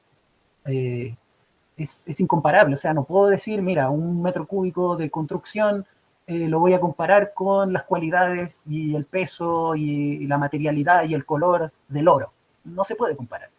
Lo que sí se podría decir que tienen en común es que ambos productos son resultados de determinadas formas de trabajo humano, ¿no es cierto? En el caso de las obras, son resultados del trabajo de construcción. En el caso del oro, es un resultado del trabajo de extracción y refinado del mineral, ¿no es cierto? Pero de nuevo nos encontramos con un obstáculo, que es que estos dos trabajos tampoco se pueden comparar. Yo no puedo comparar el trabajo, a lo sumo puedo comparar el trabajo, no sé, del cantero con el minero, pero cuando ya avanzamos a la carpintería, la albañilería, no sé, el hormigón armado, el acero, no puedo comparar un trabajos tan distintos como lo es de un obrero de la construcción con el trabajo del minero, la industria minera, ¿no es cierto? Entonces, pero sí puedo encontrar algo que tienen en común esos dos trabajos, por muy distintos que sean. Y eso común es lo que Marx denominó trabajo abstracto. ¿Y qué es el trabajo abstracto? En el fondo es simplemente gasto útil de fuerza humana o de energía humana, pero en general, independiente de la forma específica en la que se gastó esa fuerza humana de trabajo, ¿ya? Y por eso acá en la imagen aparece como ejemplo un obrero martillando, ¿no es cierto? Y ya ejecuta un cierto movimiento, un cierto gasto de su energía corporal, pero si yo me abstraigo de esta actividad específica que es el martillar, yo puedo medir, y eso es muy importante, que sea medible, cuantificable, ese gasto de energía en términos temporales, puramente temporales. O sea, yo puedo analizar, mira, este movimiento del martillo me tomó, no sé, 40 segundos, ¿ya? Y por lo tanto voy a terminar de martillar todo este elemento de madera en tantas horas, por ejemplo, o en tantos días voy a poder parar un muro, o voy a poder, qué sé yo, extraer una roca o refinar esa roca y obtener oro finalmente, ¿no es cierto? Y depurar ese mineral. Entonces, eso es lo que es el trabajo abstracto. Es una cosa que es bastante difícil de entender, y por eso no voy a ahondar más en eso, sino simplemente decir que es tal como consideramos acá el espacio en términos simples, genéricos, abstractos. Acá consideramos el trabajo en esos términos. Y por lo tanto, estas dos mercancías tan distintas pueden ser comparados en términos de tiempos de trabajo, pero tiempos de trabajo en general, independiente de la forma en la que se ejecutó ese trabajo.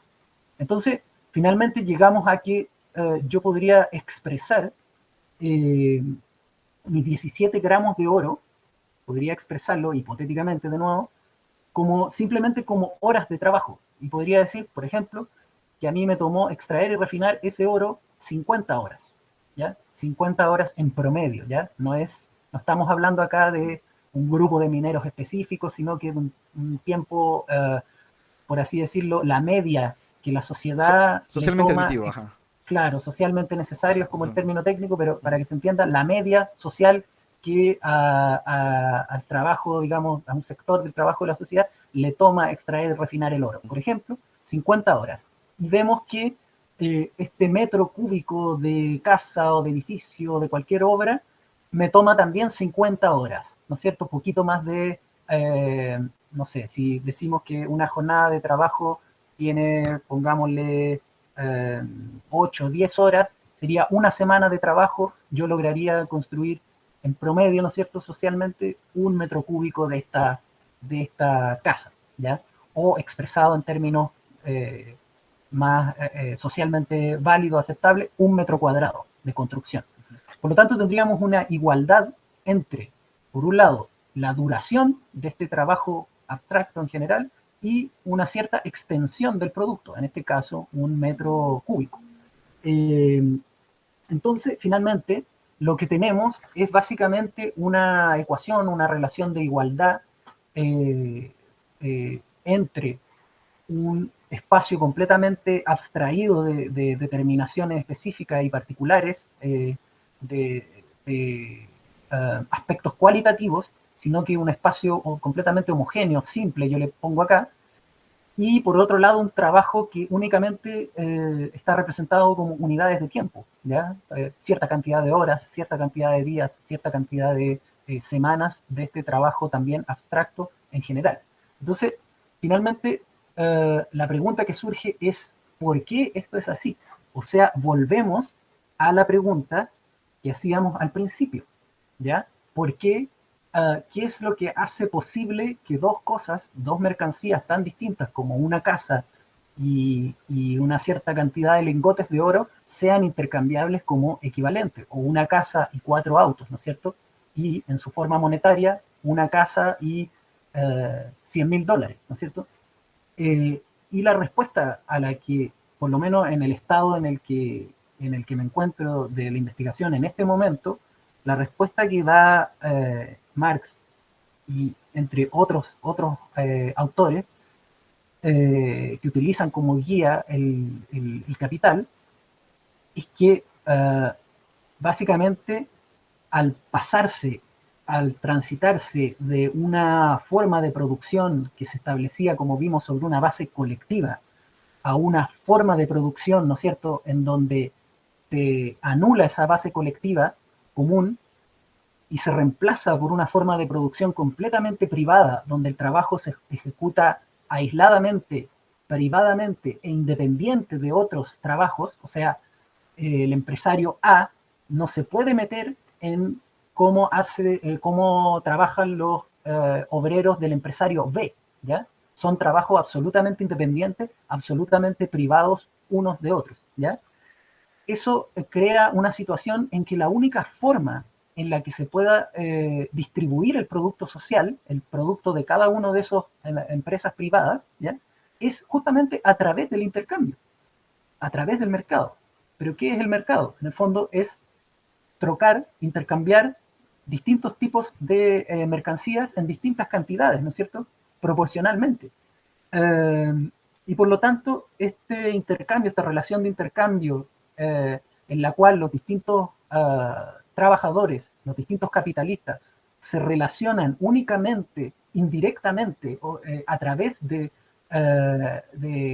intercambio de sus propios productos, supone que estos productos poseen ya una cualidad común que es cuantificable, que es medible y sobre la cual se puede establecer la igualdad en términos puramente cuantitativos. Y por lo tanto yo puedo decir cierta cantidad de espacio o de obra es igual a cierta cantidad, ¿no es cierto?, de oro, porque ambos representan 50 horas de trabajo social, ¿ya?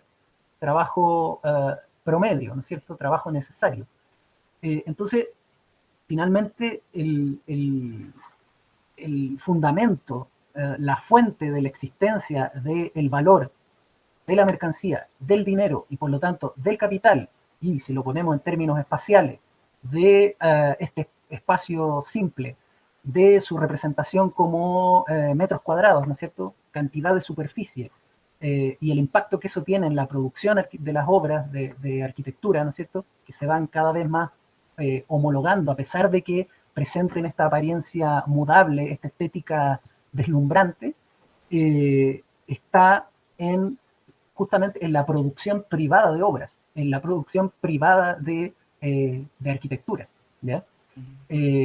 Y por lo tanto una cosa implica la otra. Por eso que no hay que ver esto de la contraposición entre fragmentación o diversificación y homogeneidad como absolutos opuestos, sino que es una tendencia y contratendencia que se presuponen una a la otra, son dependientes una de la otra, ¿ya? Y bueno, eso es lo que te podría comentar, Julio. Disculpa por la extensión, igual yo no contaba con digamos, el tema del problema técnico, Sí. pero eso es lo que te podría comentar en términos de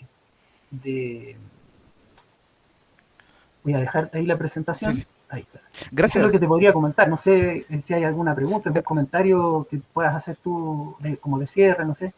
Gracias, Patricio, por tu exposición. De hecho, que ha sido muy, muy didáctica y yo creo que la mayoría del público que nos está viendo la ha podido entender. Eh, nada, sí, un comentario, solo uno ya para ir terminando, porque ya estamos 2 horas de transmisión Ya, y rapidito nomás. Esto, como para engancharme a esas últimas reflexiones, ¿no? Del metro cuadrado y de la fuerza de trabajo. Esto, si enlazamos esto, por ejemplo, con, qué sé yo, con la máquina de habitar que planteaba Le Corbusier, ¿no? Con su hombre, esto, ¿cómo se le llama? El modulor, con la el módulo. ergonometría del modulor, ¿no? Estas cantidades que tenían que ser exactas, dimensiones de pasillos, dimensiones de volados, dimensiones de baños Ah, mínimas, ¿no? sí, Todo bien calculado. Esto también se enlaza, no sé, porque la Vía Savoia se construye pues el 1929. El fenómeno del Fordismo y el Taylorismo también es por ahí, si más no me equivoco.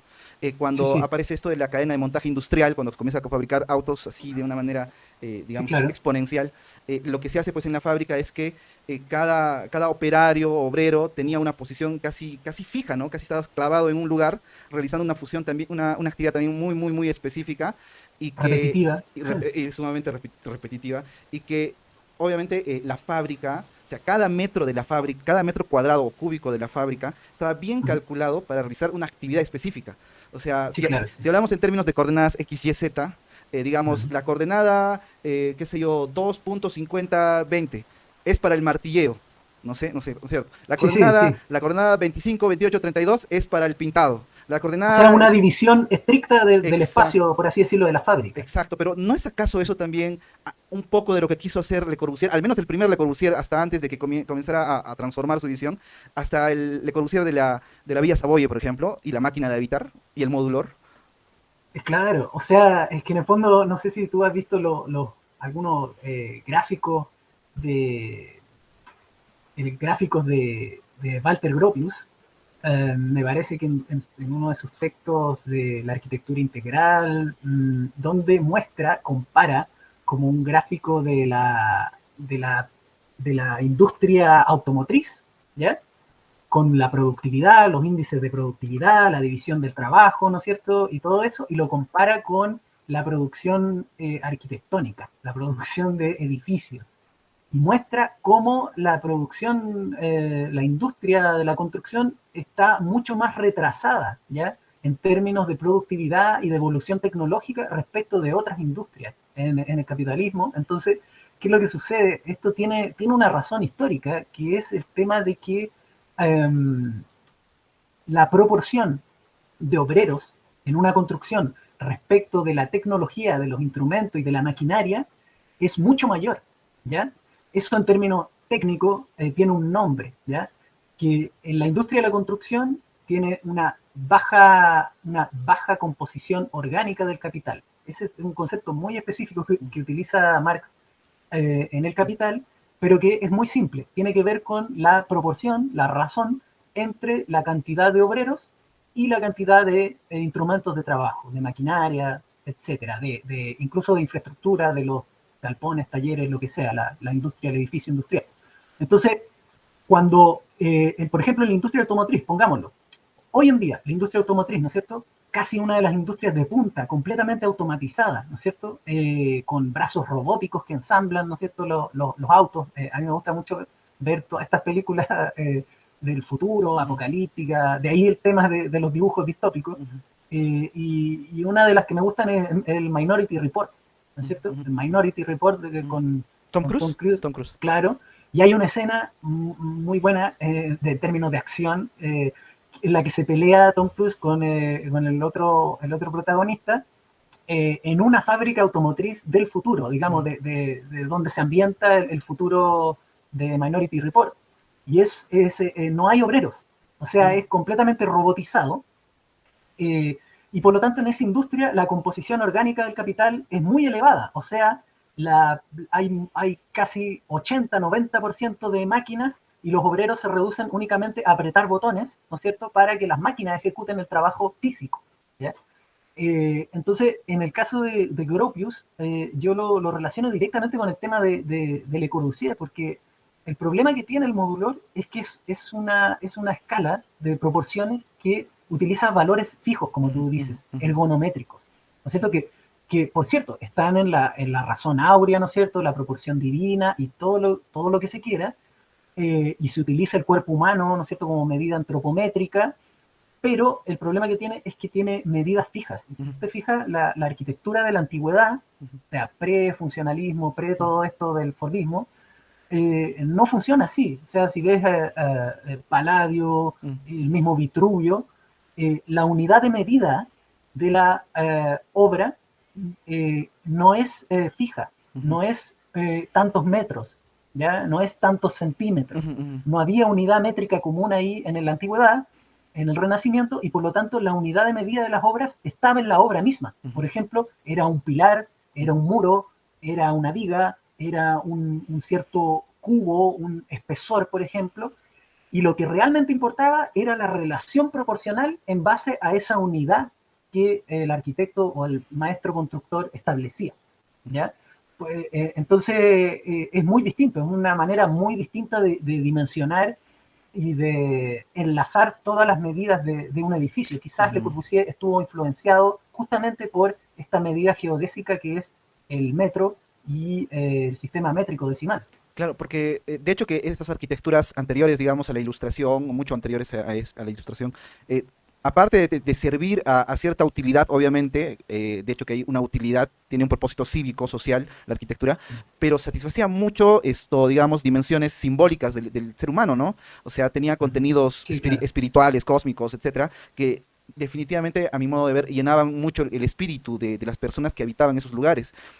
Es que ese era, o sea, los edificios, pienso, antes de esta época capitalista, esto satisfacían muchas más cualidades de las que nuestros edificios contemporáneos lo hacen. Cualidades en el sentido estricto, no tanto cantidades, porque yo pienso que este tipo de arquitectura basada en este metro cúbico abstracto, que a su vez es el elemento mínimo a partir del cual vamos recomponiendo la arquitectura, porque si primero la hemos abstraído, ahora necesitamos recomponerlo. ¿Para qué? Para que la persona pueda actuar dentro de este espacio.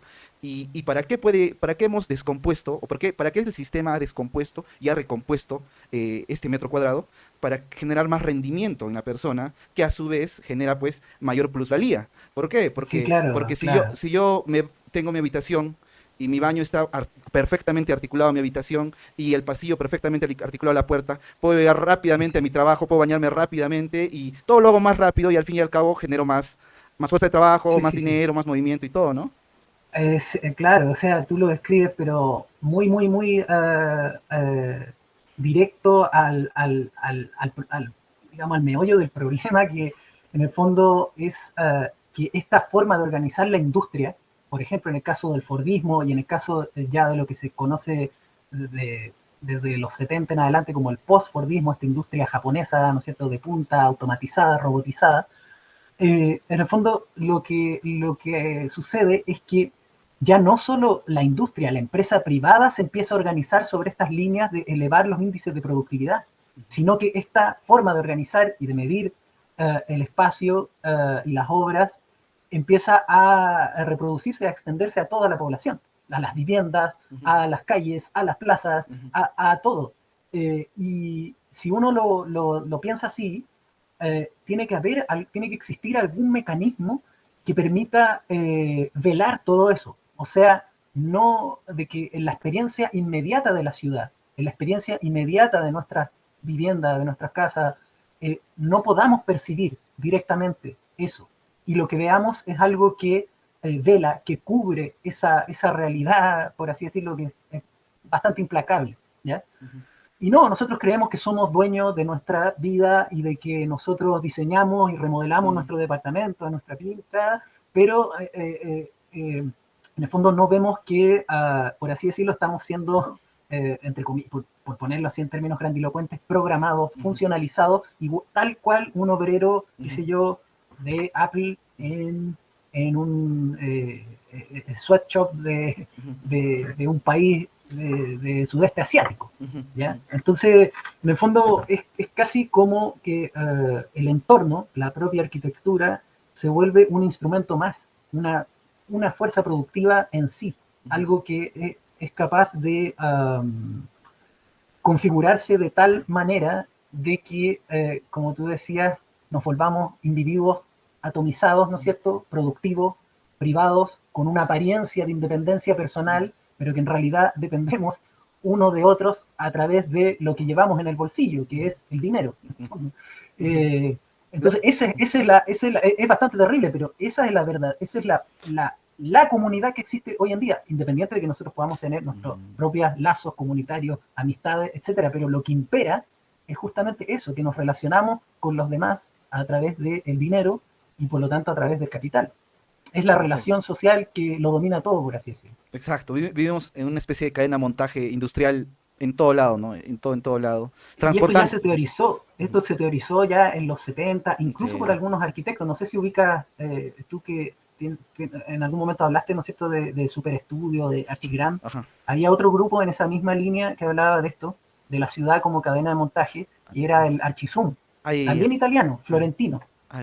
También tienen ahí unas teorías bastante interesantes, pero también cuestionables en ciertos aspectos, pero Yo, abordan el problema. bueno, eh, digamos que tengo bastante influencia Foucaultiana y me parece que Vigilar y Castigar de Foucault expone o sea, magníficamente esto cuando hace el análisis de las prisiones, de las industrias, Hospitales. de los colegios. Foucault creo que es un referente muy importante para poder ver con otros ojos la arquitectura moderna en general o capitalista, como queramos llamarla, y un Sí, poco de ahí estoy también extrayendo mis reflexiones. Y bueno, claro. eso, Patricio, ahora sí, Sí. ya se nos pasó la hora, nos fuimos hasta Da muy para tarde. mucho, da para mucho, Sí, pero te sí. agradezco mucho la invitación, la posibilidad de exponer estas ideas, porque yo básicamente la única plataforma, yo no soy académico, no soy profesor, lo fui durante un tiempo, me aburrí, Mm, me desentendí de todo eso, pero mi gusto, mi pasión por investigar de manera independiente, no, digamos, lo único que he hecho es aumentar y lo que quiero hacer es poder terminar esta idea y poder compartirla gratuitamente a quien quiera que se interese por ella. Entonces, para mí es súper importante que existan canales como el tuyo, porque la verdad es que yo he encontrado muy poco de canales donde se pueda conversar y difundir reflexiones en torno a la arquitectura, a la ciudad, etcétera, que se pueda abordar de manera crítica, ¿no es cierto? De manera en que uno pueda cuestionarse las cosas y no seguir reproduciendo mm, lo que ya conocemos, mm. en el fondo. Así que te agradezco un montón y dale para adelante con el canal porque está bastante bueno. Gracias, Patricio, por aceptar la invitación. Y nada, ojalá que también pronto podamos volver a tener una transmisión. Ya lo Sí, iremos coordinando por interno. Y nada, agradecer también a los que nos han seguido durante estas 2 horas y 20 de transmisión. Y nos estamos viendo la siguiente semana, el siguiente viernes, en Contraarquitectura. Entonces, hasta pronto con todos. Chao, Patricio, y nos vemos. chao, Chao, chao chao, chao, Julio. chao.